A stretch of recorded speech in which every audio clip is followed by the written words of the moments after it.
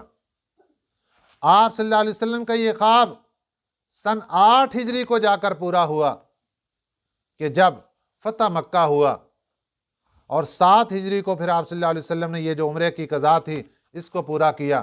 تو اب مختصر بات کیا رہی